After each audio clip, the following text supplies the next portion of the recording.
Semangat pagi, pemirsa Berita Nasional. Kita berjumpa kembali dalam program DPR Menyapa, sebuah program untuk berbagi cerita menarik yang dipersembahkan oleh sahabat DPR untuk sahabat DPR dimanapun berada. Karena setiap cerita menginspirasi. Bersama saya tentunya Teti Ovianti yang akan menemani perbincangan kita dalam DPR Menyapa. Tema kita hari ini adalah komitmen BPR untuk melayani lebih baik. Dan saat ini telah hadir Direktur Utama BPR Luna Sinar Indonesia, Bapak Joko Purwanto. Selamat datang Pak Joko di acara BPR Menyapa. Selamat datang Bu, Assalamualaikum warahmatullahi wabarakatuh. Waalaikumsalam warahmatullahi wabarakatuh Pak. Senang sekali Pak berjumpa kembali dengan Bapak. Dan seperti yang kita ketahui Pak, baru-baru ini DPD Perbarindo DKI Jaya dan sekitarnya menyelenggarakan DPD Award 2025. Dan salah satu BPR yang meraih DPD Award itu adalah BPR Luna Sinar Indonesia. Selamat Pak Joko atas raihan prestasi tersebut, dan saya tahu penilaiannya sangat sulit Pak, sehingga kita tentu ingin berbagi dengan sahabat BPR lebih dalam lagi mengenai BPR Luna. Ya, makasih Bu Teti.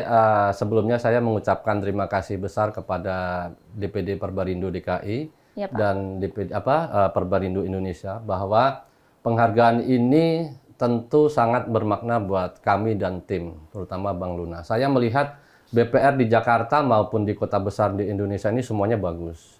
Ya mungkin hanya kebetulan kami pada saat periode kemarin kita fokus kepada pertumbuhan laba dan pertumbuhan aset, sehingga kita terpilih untuk penghargaan tersebut. Buat kami penghargaan ini adalah memicu untuk motivasi kami, ya, untuk mempertahankan, terutama motivasi untuk memberikan pelayanan yang lebih terhadap nasabah, ya, komitmen karyawan untuk harus berbuat lebih produktif lagi dan berpikir inovasi, bagaimana ide-ide baru keluar dan layanan yang prima dan memuaskan nasabah. Luar biasa sekali Pak. Ya. Kemudian inovasi apa sih Pak yang Bapak lakukan sampai kemudian akhirnya Bapak terpilih untuk bisa memenangkan DPD Award 2025 ya. Pak? Saya berpikir inovasi 2025-2024 itu adalah tantangan sulit buat kondisi ekonomi. Oke, ya, setuju gejolak Pak. Ekonomi, tantangan nasional, harga-harga dan semuanya. Dan saya melihat saya harus, satu strategi internal kami adalah inovasi memperbaiki internal tim. Oke. Jadi satu adalah people development. Jadi saya itu membidik segmen kecil dan menengah. Sehingga inovasi yang saya lakukan adalah memperkuat tim. Ya, tim kecil menengah yang paham kondisi di lapangan. Nah, selanjutnya training dan people development adalah kunci inovasi yang kami terapkan. Memang di dalamnya saya selipkan inovasi digitalisasi. Contoh, kami membidik segmen Depok, Bekasi. Nah, sehingga saya harus punya alat untuk memonitor tim. Itu saya lakukan dengan digital system. Jadi saya misalnya hari ini saya duduk di sini, saya bisa monitor tim yang lagi bergerak di Bekasi, di Cibinong, di Bogor. Sudah terpantau semuanya Pak, aktivitas yang mereka lakukan. Betul, dia lagi ngapain, berapa lama di suatu tempat saya monitor. Jadi sistem digitalisasi itu menambah atau memperkuat people development tadi. Yang kedua, proses kredit juga sama. Ya, memang belum digital full, tapi saya menjalankan udah semi digital. Dari sisi komite, approval dan sebagainya. Jadi nggak perlu ketemu langsung untuk komite gitu ya? Betul. Jadi kita komite melalui sistem dan kita juga bisa video telekonferensi dan sebagainya. Menggunakan teknologi Pak untuk mempercepat pelayanan. Betul. Yang kedua adalah saya memperkuat di produk. Produk ini saya kemas bagaimana fokus ke kecil dan menengah. Kami melayani pinjaman itu di 200 juta sampai 3M. Jadi saya fokuskan ke sana. Nah, yang kedua ini itu yang saya lebih mengatur kepada komposisi. Nah, strategi komposisi ini saya atur ketat. Komposisi apa tiket ses nasabah. Kedua, kalau kita nasabah itu sektor industri saya bagi 3. Nah, itu kita atur. Merah, kuning, hijau. Jadi merah itu saya punya target untuk industri yang merah itu ada beberapa kriteria. targetnya nggak boleh lebih dari 30%. Yang kuning sama, saya atur juga. Nah, yang hijau ini targetnya yang lebih besar. Itu dari sisi sektor industri. Betul. Yang kedua, saya atur juga, kan kalau kita BPR kan banyak sindikasi ya. Saya punya komitmen sama teman-teman itu, kita ikut sindikasi jangan lebih dari sekian persen. Oh, ada betul, pakemnya ya Pak? Ada pakemnya, karena kalau nggak dipakemin bahaya. Jadi, semua itu saya atur komposisi dan saya cerewetin setiap akhir bulan, kekuatan kita di mana. Termasuk juga komposisi plafon. Jadi plafon 200-500 harus sekian persen, 500 sampai 1M harus sekian persen, di atas 1M juga harus sekian persen. Dan ini saya atur benar-benar dimonitor. Oh, jadi betul-betul memang segmentednya diperhatikan betul supaya tidak melewati dari risk appetite yang sudah ditetapkan. Mungkin makna yang saya mau transfer adalah bagaimana, kebetulan kakek saya dulu petani. Dulu kakek saya ibarat kata punya lahan 1 hektar, ini bagaimana 1 hektar bisa menghasilkan laba yang besar. Waduh, luar biasa sekali, ya kan? Pak. Nah, dengan atur komposisi tadi, sehingga kita bisa mengatur. Jadi jangan sampai yang nasabah yang plafon di atas 1M terlalu besar gitu. Menarik sekali Pak penjelasannya, tetapi kita harus break sebentar untuk commercial break berikut ini.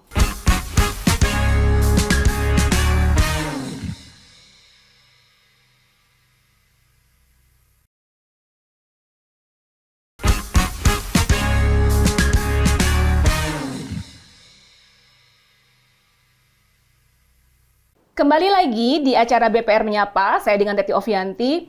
Tadi sangat menarik sekali Pak penjelasan dari Pak Joko, bahwa Bapak mengasumsikan bahwa pengelolaan BPR ini sama halnya dengan pengalaman kakek Bapak gitu ya. Jadi gimana Pak?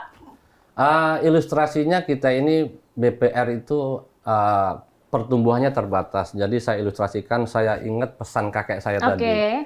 Kalau kamu punya lahan sekian, bagaimana menciptakan panen dengan hasil yang maksimal. Padi sekian, pojok, kedelai sekian, singkong sekian, supaya hasil panennya maksimal. Dan itulah BPR harus berpikir juga bahwa kita kan aset terbatas, kapasitas terbatas. Dengan itu, dengan kapasitas terbatas, bagaimana kita berpikir menciptakan laba yang maksimal. Makanya strategi saya adalah mengatur komposisi.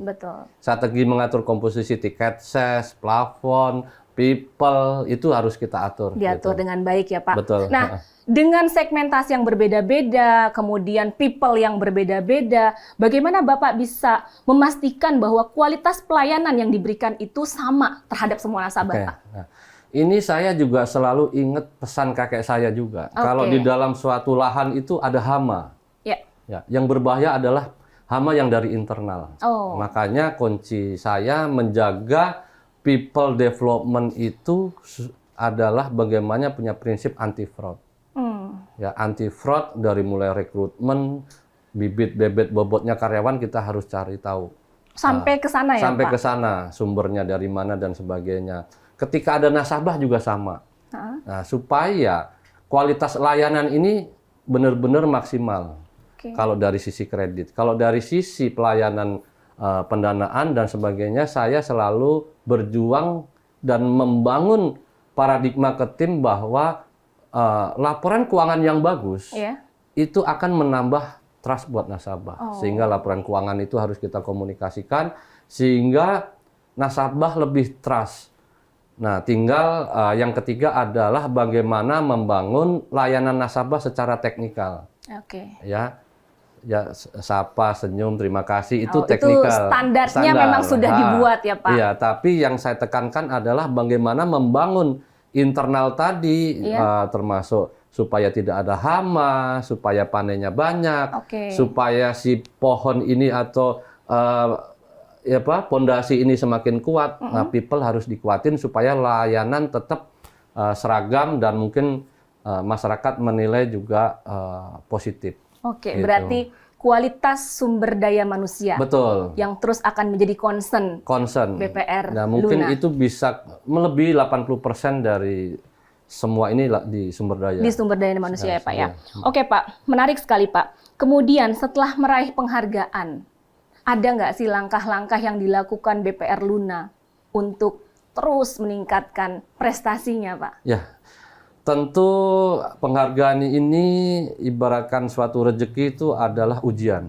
Ya, jadi kalau kita dikasih rezeki sama Tuhan, itu juga ujian juga. Betul. Penghargaan ini harus kita jaga supaya kita bisa konsisten. Jadi sebagai pemicu kami untuk mempertahankan kinerja yang jauh lebih bagus, harus lebih kreatif, harus lebih produktif, harus berpikir inovasi-inovasi. Karena kan setiap tahun kan ya mungkin perubahan terus berganti ya. Betul. Saat ini paradigma nasabah seperti ini, mungkin tahun depan akan berbeda lagi. Nah, ini harus kreatif dan kita harus, saya punya prinsip di Bank Luna itu adalah tumbuh berkualitas. Tumbuh berkualitas. Ya, jadi tumbuh berkualitas itu tidak hanya banknya, tapi juga people-nya.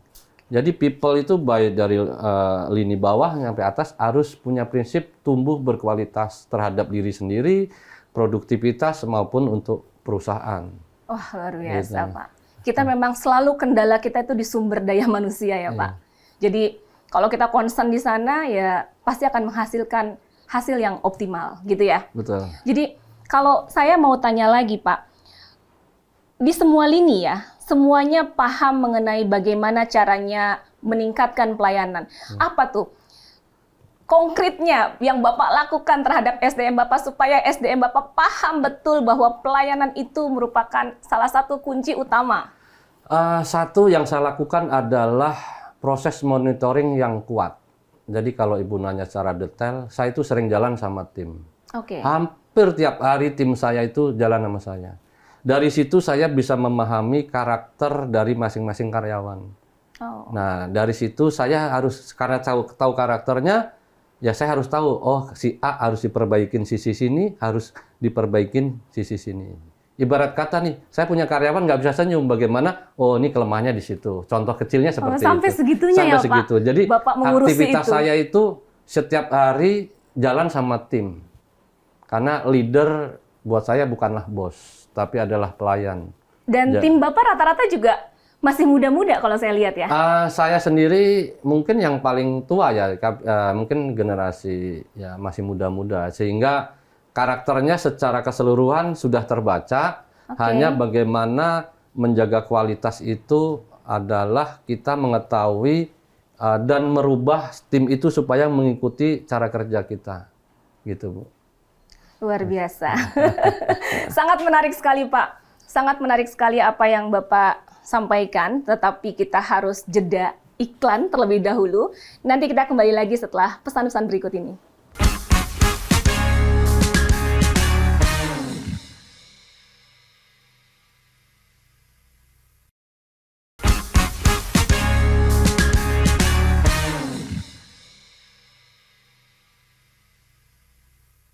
Kita kembali lagi di acara BPR Menyapa, kembali dengan saya Teti Ovianti dan di samping saya ada Pak Joko Purwanto. Menarik Pak apa yang Bapak sampaikan. Kemudian sebenarnya masih banyak pertanyaan lagi yang lainnya Pak. Tetapi ada keterbatasan waktu, tapi minimal at least 2 pertanyaan lah yang akan saya ajukan lagi ke Bapak ya. Karena saya penasaran terus terang dengan prestasi yang diraih oleh BPR Luna Sinar Indonesia. Apa kiat BPR Luna Pak dalam menjaga kepercayaan di masyarakat? Terlebih sekarang ini kan persaingannya sangat ketat. Betul. Apa Pak kiat-kiatnya? Yang pertama adalah BPR itu adalah bisnis kepercayaan. Sehingga yang saya kunci strategi pertama adalah bagaimana membangun people lagi. Kembali ke people. Karena kalau people kita kurang bagus, otomatis kepercayaan turun. Attitude, ya, jadi itu menjadi concern saya ke ini. Yang kedua adalah knowledge. Ya. Attitude, knowledge, dan skill itu adalah satu paket yang benar-benar harus kita ramu. Ya, supaya Bank Luna tetap bisa memberikan pelayanan yang terbaik. Yang kedua adalah, di dalam proses pelayanan, kita juga sedang mengembangkan, sudah berjalan juga dan terus mengembangkan adalah digital system. Sistem apa? Sistem monitoring, end-to-end proses, dan sistem pelayanan nasabah. Itu tentu diharapkan dapat memberikan pelayanan lebih kepada nasabah. Yang ketiga, saya fokus kepada tim itu untuk memberikan semangat yang sama membangun bank ini tetap profit. supaya masyarakat semakin trust, semakin percaya. Artinya laporan keuangannya ya harus bagus. Betul, gitu ya Pak? itu menjadi concern bersama, Iya. bukan hanya concern manajemen atau direksi. Gitu. Jadi 3 poin ini sebagai dasar supaya kita tetap memberikan pelayanan terbaik. Poin selanjutnya adalah teknis, bagaimana melayani, senyum, ramah, itu teknis, dan itu tetap kita kembangkan terus, kita training. Makanya kalau ada Perbarindo training, alhamdulillah Bank Luna selalu aktif ikut daftar terima kasih training. sekali Pak. Gitu. Turut mendukung program yang dibuat oleh Perbarindo. Betul, ya Pak. termasuk training-training di luar yang berhubungan dengan service excellence. Gitu. Luar biasa. Iya. Jadi tadi kalau saya ambil kesimpulannya, pertama people-nya, kemudian teknologinya, walaupun mungkin tidak seluruhnya dulu masuk kita ke teknologi karena kita tahu biayanya. Untuk ke sana juga tidak sedikit ya Pak. Tapi sedikit demi sedikit kita sudah mulai bertransformasi digital. Gitu ya. Kemudian terus mengikut sertakan karyawan dalam pelatihan-pelatihan yang diselenggarakan oleh Perbarindo. Terima kasih banyak Pak Joko. Nah, pertanyaan terakhir Pak, yang gelitik. Mungkin sebagian orang masih belum banyak ya yang mengenal tentang BPR. Bagaimana Bapak menyikapi ini?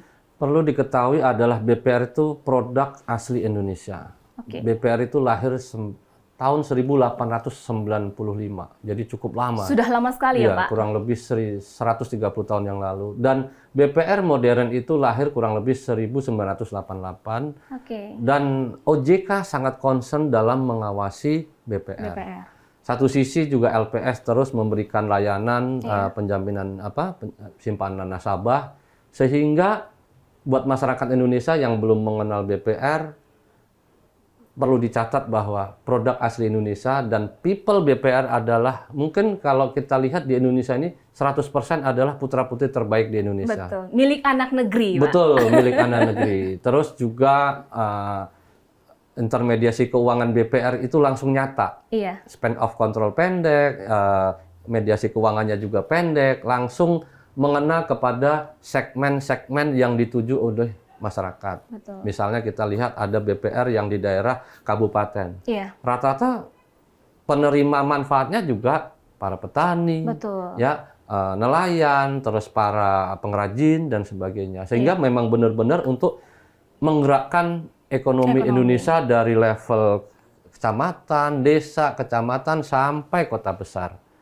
Gitu. Jadi menjangkau ya Pak, ke pelosok negeri dengan hadirnya BPR ini. Luar biasa sekali Pak Joko. Tapi kalau boleh Pak, ada satu pertanyaan lagi yang mengganjal dan saya rasa pemirsa Berita Nasional TV juga ingin mengetahui.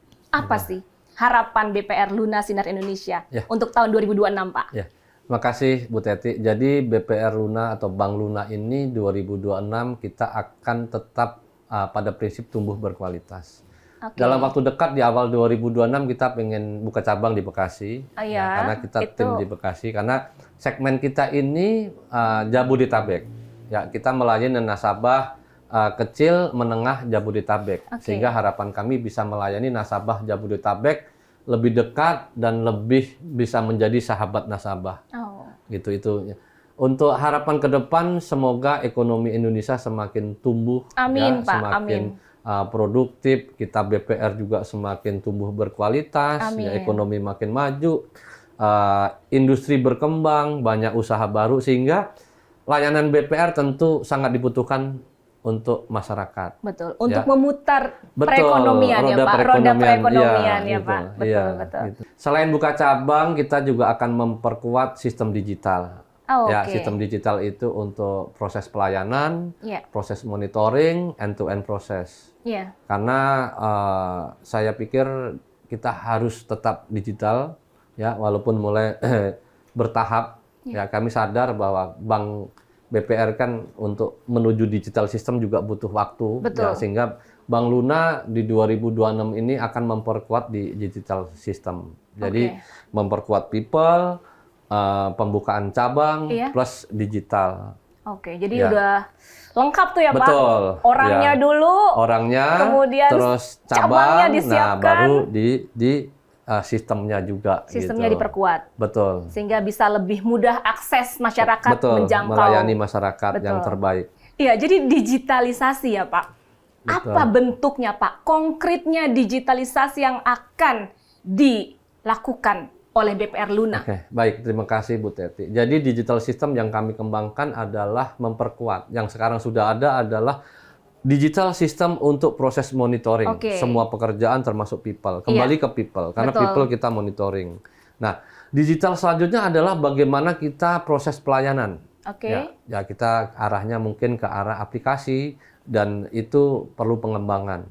Riset dan pengembangan. Jadi bagaimana nanti supaya masyarakat mudah bertransaksi dengan Bank Luna. Oh, jadi seperti misalnya mobile banking itu Bapak arah kita ke sana.